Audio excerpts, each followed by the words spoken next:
सर्वांना माझा नमस्कार. माझे नाव आराध्या केशव खालकर. मी आता 4थी शिकते. माझ्या शाळेचे नाव जिल्हा परिषद प्राथमिक शाळा खालकरमाळा. कडकडाकडे बिजली शत्रूंची लष्करे ती झाली. कडकडाकडे बिजली शत्रूंची लष्करे ती झाली. मग कीर्ती रूपी उरली ती पराक्रमाची ज्योत मालवी. मग कीर्ती रूपी उरली ती पराक्रमाची ज्योत मालवी. इथे राष्ट्रवादी होय, मी झाशीची राणी लक्ष्मीबाई बोलते. लक्ष्मीबाई गंगाधर नेवाळकर. मी मूळची कोणत्याही राजघराण्यातली नव्हते. महाराष्ट्रातील पुण्याच्या पेशव्यांच्या आश्रयाला असणाऱ्या मोरपंत तांबे यांची मी मुलगी. आम्ही मूळचे जळगाव जिल्ह्यातील पारोळ्याचे. मी लहान असताना माझे आई वारले रे. मी दुसऱ्या बाजीरावांकडे आश्रयाला असणाऱ्या माझ्या वडिलांसोबतच राहत असे.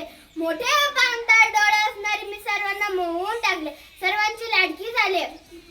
मला सगळे म्हणू म्हणायचे. बाजीरावाने तर मला मुलीसारखे वाढवले. वाचनाबरोबरच मर्दानी शिक्षणही दिले. एवढेच नव्हे तर घोडेस्वारी, तलवारबाजी, बंदूक चालविणे याचेही शिक्षण दिले. यानंतर माझा विवाह झाशी संस्थेचे राजे गंगाधरराव नेवाळकर यांच्याशी झाला. तेव्हा त्यांनी माझे नाव मणिकर्णिका बदलून लक्ष्मीबाई असे ठेवले.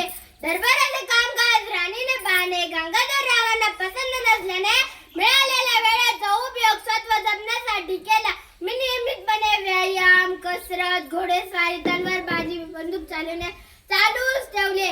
असाच आमचा संसार सुरू होता. या संसार वेलीला फळ आले आणि मला मुलगा झाला. पण माझा नशीब दुर्दैवी म्हणून की काय, मुलगा 3 महिन्याचा असताना मरण पावला. मुलाच्या रूपाने वारण मिळाल्याच्या आनंदात असणारे गंगाधरराव या गोष्टीने दुःखी झाले. मग मी वासुदेवराव नेवाळकर यांच्या आनंदराव या मुलाला दत्तक घेतले. त्याचे नाव दामोदर ठेवले.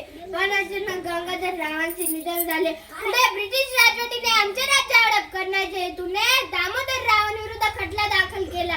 माझ्या पतीचे कर्ज फेडण्यासाठी मला झाशीचा किल्ला सोडावा लागला. पण हिंमत सोडली नाही.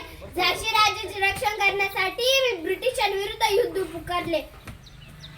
मी एक स्त्री आहे, मी एक आई आहे हे विसरून पुरुषांचा वेश परिधान करून लढाया करू लागले. अशाच एका लढ्यात मला वीर मरण आले. अवघ्या 23व्या वर्षी मी या जगातून निघून गेले.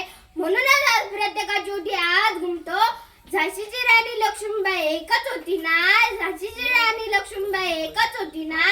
छातीशी पुत्र पाठीशी कमरेला तलवार, कमरेला तलवार.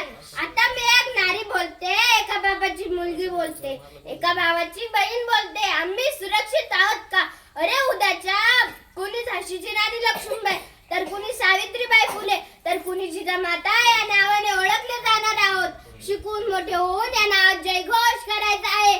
पण या जगात काय चाललेलं आहे? आम्हाला पुढे कोणी चालवूनच देत नाही. समाजात आम्हाला मोकळेपणाने वावरता येत नाही. हृदय चिरून टाकणाऱ्या गोष्टी कानावर येत आहे. आताच मग एकाची मुठीवर अन्याय झाला. तिच्यासोबत वाईट कृत्य घडलं. तिला न्याय मिळाला नाही. पण न्याय मिळून काय उपयोग? ते आता आपल्या सोबत नाही ना. अरे जगही पाहिले नव्हते तिने अजून. मला एकच म्हणायचं आहे, हे माझ्या आया बहिणींनो, आपल्या पोटी असे नराधम जन्माला घालू नका. तर शिवाजी महाराजांसारखे, छत्रपती संभाजी महाराजांसारखे शौर्यवीर जन्माला घाला. तरच हे कृत्य कधी घडणार नाही. अरे स्त्री शक्तीचा आदर करा, अनादर करू नका. पूर्वीच्या काळी स्त्रियांना अनेक बंधने अडकवले जात होते. त्यांना शिक्षण, नोकरी आणि समाजात समान अधिकार मिळत नव्हते. मात्र काळ बदलत गेला आणि स्त्री पुरुष समानतेच्या विचारांना चालना मिळाली. पण काय उपयोग? स्त्रियांना समाजात वावरता येत नाही. स्त्रिया प्रत्येक क्षेत्रात बरोबरीने काम करतात. यामुळे समाजात सर्वांगीण विकास होण्यास मदत झाली. त्यामुळे संपूर्ण कुटुंबाची प्रगती झाली. अशा स्त्रीचा आदर करा. शेवटी मी जाता इतक्याच म्हणेल की कोमल है कमजोर नहीं तू, शक्ति का नाम ही नारी है. कोमल है कमजोर नहीं तू, शक्ति का नाम ही नारी है. जग को जीवन देने वाली मौत भी तुझसे हारी है, मौत भी तुझसे हारी है. जब तक मेरे शरीर में रक्त है, जब तक मेरे हृदय में धड़कन है, जब तक मेरे शरीर में रक्त है, जब तक मेरे हृदय में धड़कन है, जब तक मेरे श्वास में प्राण है, मैं पूर्ण निष्ठा से झांसी की सेवा करूंगी, नहीं झुकने दूंगी झांसी का स्वाभिमान, नहीं झुकने दूंगी मातृभूमि का मस्तक. एवढे